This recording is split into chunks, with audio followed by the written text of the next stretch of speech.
Ladies and giraffes. Yes, this has got a very impressive neck, I might tell you. Anyway, certainly, as we can see, definitely a lawsuit era. Antoria, made in Japan. So let's have a listen, and then I shall tell you what I can about it. Let's go.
Pickup time, and noisy, of course. First on the distorted setting.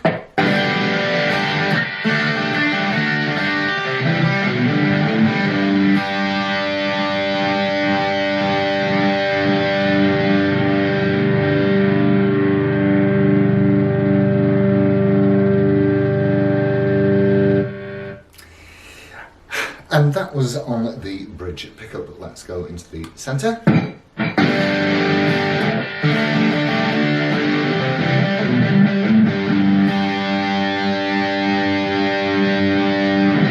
Same, story but warmer. And onto the neck.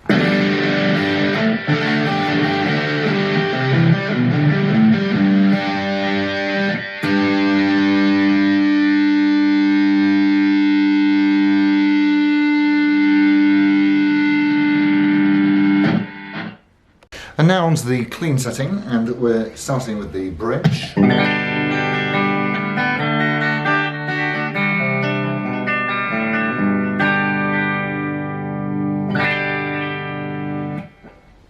Superb.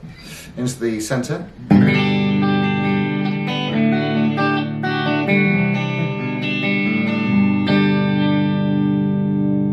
Superb. And onto the neck.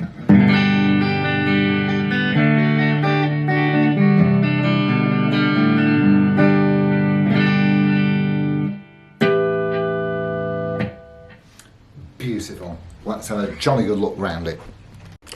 The Antoria Les Paul custom copy, and definitely from the lawsuit era, as you can see from the open book headstock.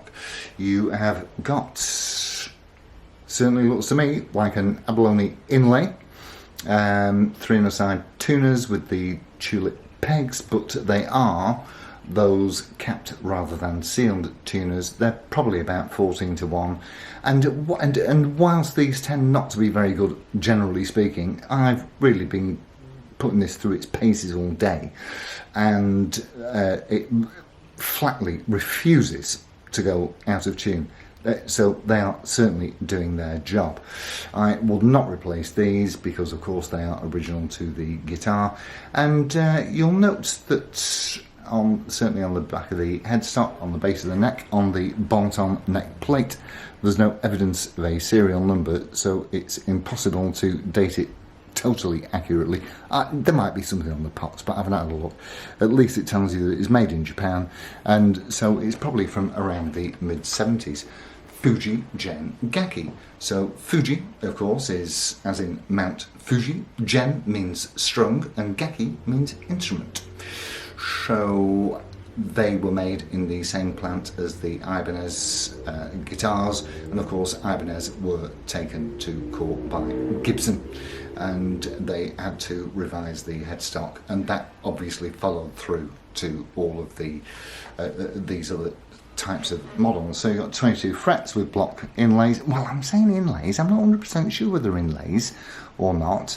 They don't look like plastic, and they certainly don't look like mother of pearl, or do they? Don't really know, I can't really tell. They actually look like sort of stainless steel or something like that. The frets are fabulous. They're low and thin and flat, and they've not been worked on, I can tell that. And the neck is so fast. This is a superb instrument to play. Body wise, we've got binding on the front and on the back. It's a proper burst, not a perimeter burst. You've got your 2 cavity control plates. We have got a scratch plate, 2 humbuckers, 2 pneumatic bridge and a stop tail. And the volume and tone controls do have the thumb leader position markers, and these are proper thumb leaders. If you're remiss about using these, you will certainly have open wounds, and it is really just a beautiful finish. And for something that's banging on the door of 50 years old, I've got to tell you, this is such a great guitar to play, and it sounds awesome. So price wise, there's one for sale on Reverb at the moment, which is 500 quid. Doesn't come with a case. In fact, I even think it's collection only. I think it's in Brighton or somewhere in the southeast like that. And they, hand on heart, I've got to say that they are absolutely worth the money. I would put one of these up against a similar Epiphone just absolutely all day long. Plus also they're historic, and the value of these can only go in one direction. So with all of that said, yeah, maple neck, plywood body, ace humbuckers, playability is just astonishing. So it's good night from me and the Antoria Les Paul custom thingy, and I'll see you all on Wednesday. So have a lovely rest of the week, and I shall see you very soon. Adios amigos. Ta-ra.